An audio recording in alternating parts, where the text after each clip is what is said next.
What's up guys, Shane here from Fugatech 3D Printing, and today I want to talk about my BLV MGN Cube build called Bumblebee.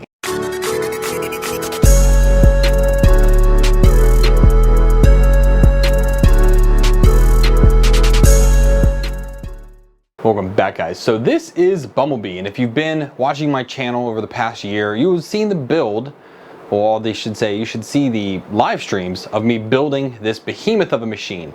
Now this is formally known as, or I guess officially known as, a BLV MGN Cube. Now this is designed by a guy named Ben Levi. He's got a Facebook group, got a website, and it is a Core XY 3D printer.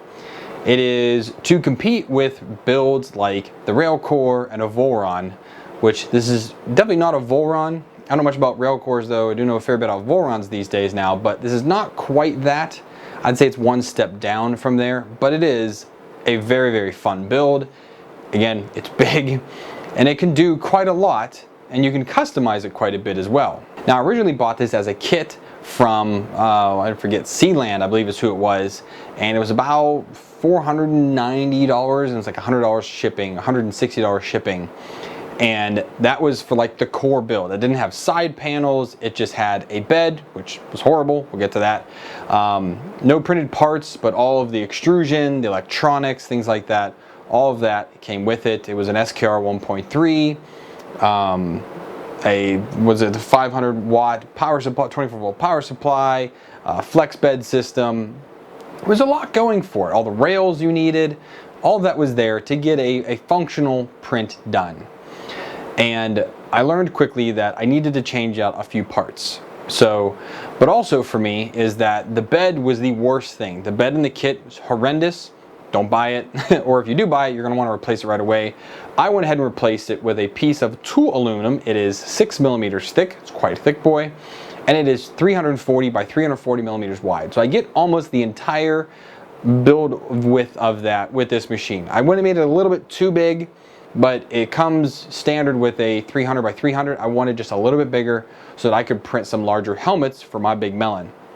And it also is a 300 millimeter on the Z height. Now there are a few different options for the kit where you can get taller Z extrusions and longer rails so that you can have a higher Z height, but I didn't want that. I didn't need higher. I just need to be able to print. That 300 is more than enough to get a helmet done, and that's what I needed.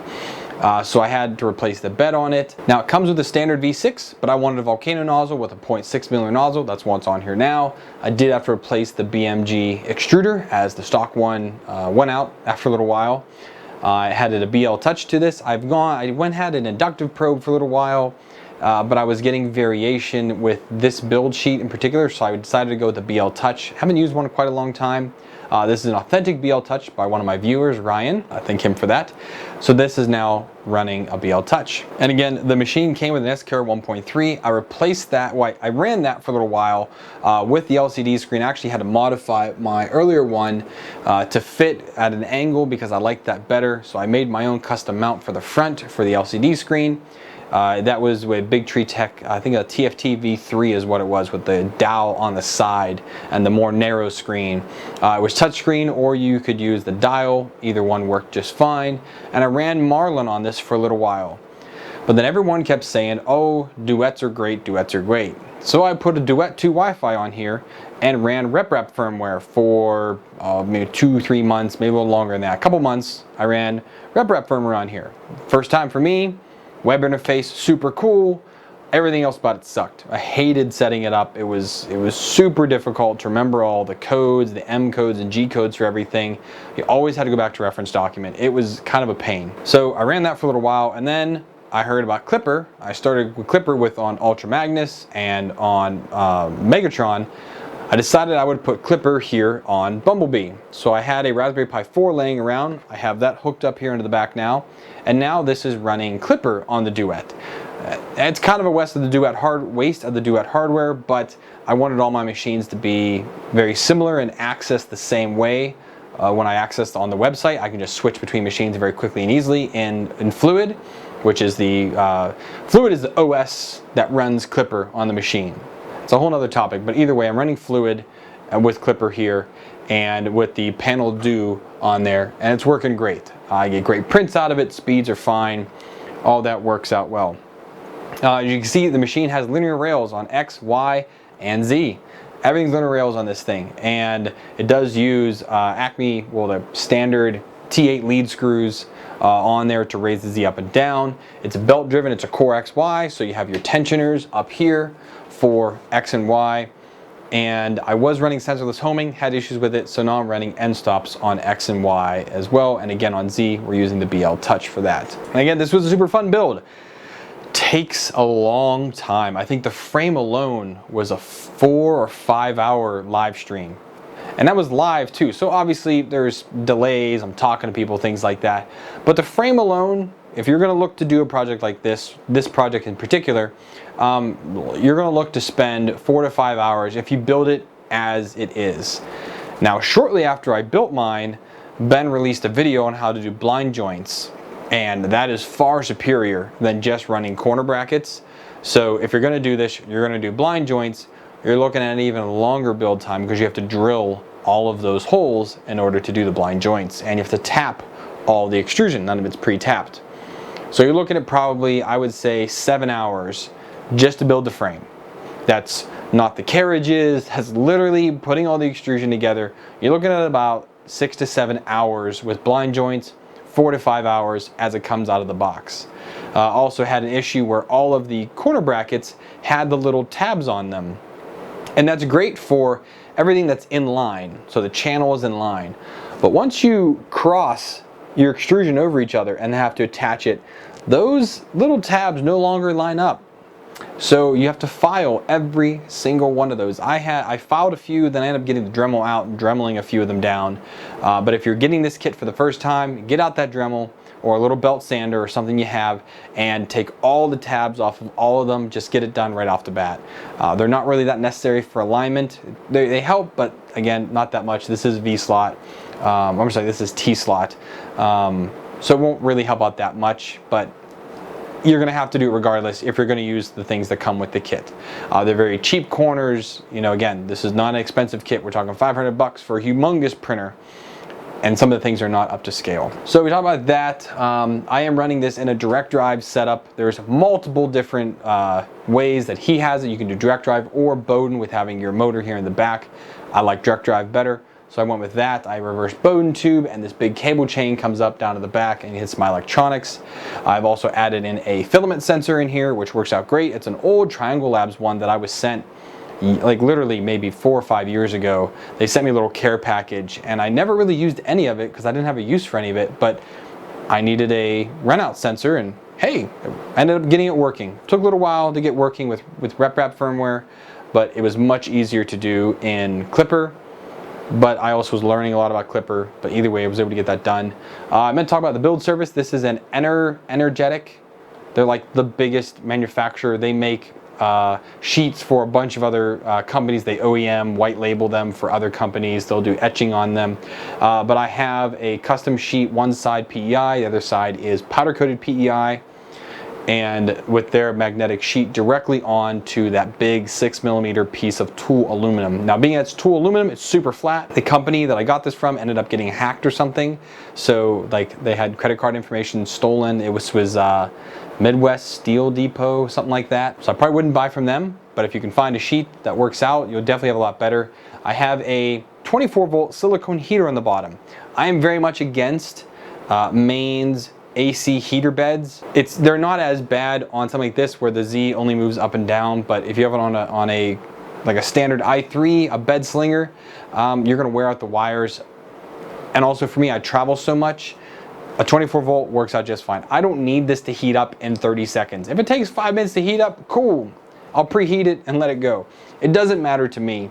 But again, people wiring mains, especially when it comes to a bed heater like that, you gotta be really careful. So personally, I don't do mains for heated beds. I like 24 volts. They work out just fine.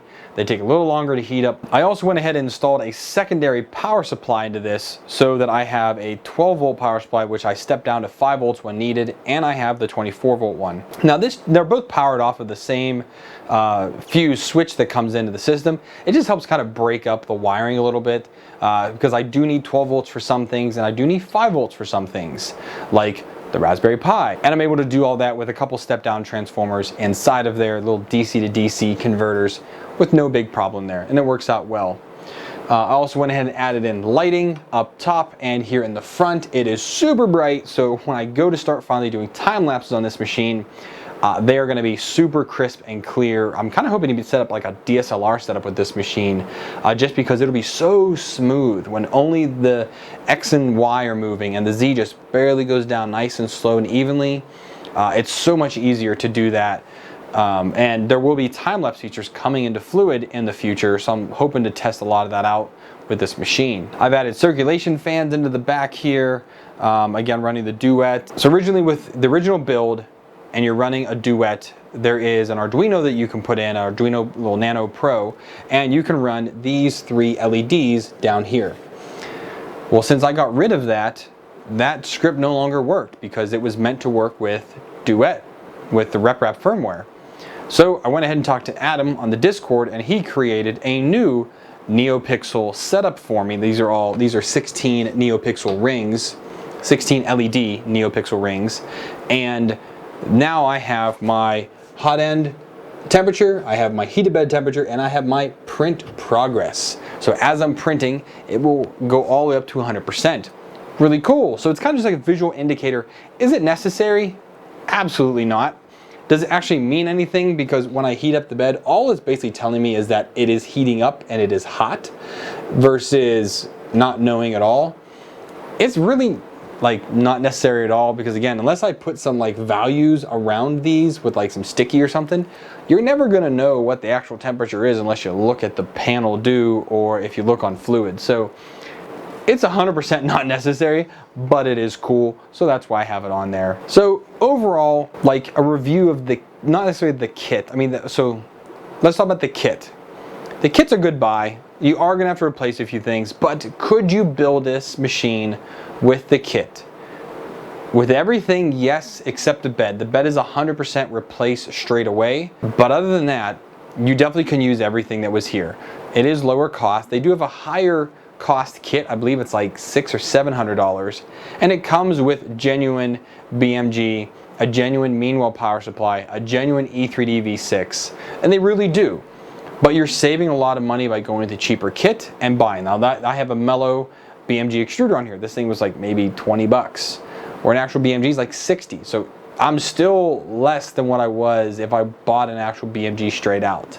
And I don't like overpaying for things like extruders. I think 50 bucks for an extruder is pretty expensive. So I went with this, had no issues with this since I installed it. So it's been good. So the kit is definitely worthwhile to buy if you're unless you want to source that yourself. Could you source all of this for cheaper? Yes. But I did want to test out the kit because I was very interested in it, and sourcing all the parts myself when I was sourcing these was kind of an issue. So the kit, definitely worth the buy, but you will need to replace a few things if you want better quality of parts. Now for the actual BLV MGN Cube project itself, it is on a scale like 1 to 10 on how well designed it is. I'd say it's a solid 7.5 or 8. It's pretty good. There's a lot of good decisions that Ben made. There's some decisions that are a little questionable. Print orientation, the way that some of these back plates all have to kind of come together. You have to have like 3 pieces that all get screwed together at once to kind of clip in, or you put in the centerpiece and then the other 2 kind of get sandwiched in. I wish all the bolts were going the same way, because this has some going through the top, some coming through the bottom, some of them are internal. There's just a whole lot going on there, and there's a very particular way you have to put these together, otherwise you won't be able to do it, because you actually have to pass your screwdriver through the block to fasten it down and then attach your motor. So there's a very particular way to do it, and I think some of the parts could have been designed a little bit better.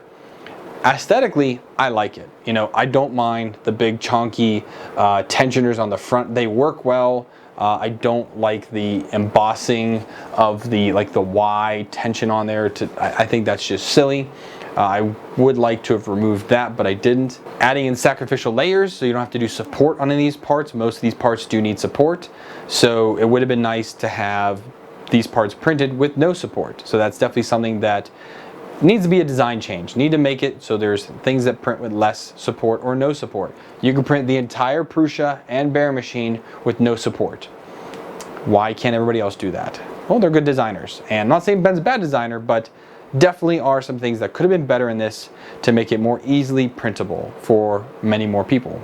The overall structure of it, this thing is an absolute brick house. It is heavy. I put on these two great big 3D printed handles on here. These are high infill. I think they're like 6 wall count, 6 top and bottom layer with like a 40% infill in order to be able to pick this thing up and down, because it is stupid heavy. Especially, I mean, look, it is almost up to my chin on this table. Getting it up and down from here is no easy feat. A big heavy printer, but it's built like an absolute brick house. There is no way that this is gonna flex at all if you built it correctly. I added on these side panels. They worked out great. I cut them by hand. I just ended up taking one of these corner plates, traced it on there, did a bunch of measurements on it, and they all came out great. They all fit on there very well. I 3D printed my own custom little logo. I've been doing that on all my custom printers now. So this Bumblebee logo I found online was really cool, so I made it into the logo for the machine. I like it. I've modified a few parts for this, not many. This reverse Bowden tube setup, I had modified. The back part here modified. Some of the meshes down here, this was supposed to be a mesh. I made it these lines because the mesh was very hard to print. I modified a bunch of the meshes in the back to make them easier to print. Made my own spool holder. My spool is tucked up in the back here, which is really cool to keep it a little more enclosed. And I have circulation fans in here. So I've made this my own. Yes, it is Ben's design. I did buy a kit, but I have made it my own in some way. And it's very easy to do that with this type machine. It's basically a blank slate. It's all 2020, 2040 extrusion, so you can attach or do almost anything you want to it with relative ease. Another big thing I did was having these Racquetball Feet, because it is such a heavy printer. I didn't want it to like dig into anything, so these Racquetball Feet really help reduce the noise, and it makes it so that it's also soft to put down on my tables or the floor or something like that. I did try some other type of feet that I found online, didn't like them at all, so I made my own, and I think these work out great. Yeah, so that's it. So I'll put a link down below if you guys want to follow along with the like 16 or 20 part live stream series that I did over the past year to get this thing built. You can ask any questions, any part of those streams. I try to keep each stream to a specific part of the build. Kind of like how I did the Hypercube build. I did videos for that, but that took forever to edit, and doing these as live streams worked out so much easier for me. But I did try to keep each one to a specific part. So I had just the frame, the X carriage, Y, Z, electronics, wiring, etc., the screen, putting clipper on it, putting rep on it, when I first put Marlin on it. So you definitely can follow along with my journey if you want to watch those like literally 100 hours of footage. But ask in those comment sections for each of those video parts if you have any questions on any part of the build, or you can ask all your questions here on the overview video if you have any questions where I'm going to be doing with this in the future and whatnot. But this definitely is going to be this is my biggest print volume of all my machines. It's going to be my workhorse for all those big prints. Nice 0.6 millimeter micro Swiss nozzle on here, so I can print all the rough things I want and not have to worry about anything. Carbon fiber, glow in the dark, doesn't matter. This thing will just print it out with no problem. I want to be able to print larger things at a higher detail. You can go all the way down to 0.2 with a 0.6 millimeter nozzle.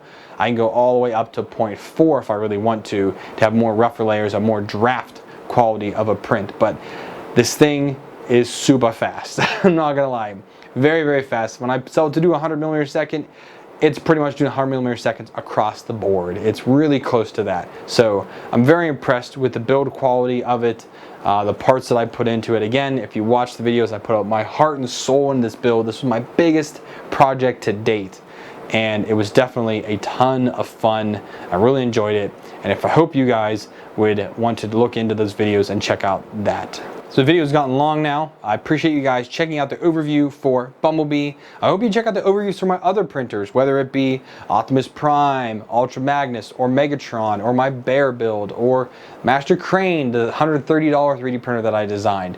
Hope you guys check out those videos as well. I've put a lot of time the past year to doing these custom builds, and I think they've come out pretty good. So far, everything is working the way they should. They all print well. I can't really argue with how they've come out. But yes, this is Bumblebee. It was a fun build, And again, if you want to check out the rest of the videos, they'll be down below. If you guys want to stay tuned for more builds like this or just anything else that I do, make sure you hit that subscribe button, hit the bell icon.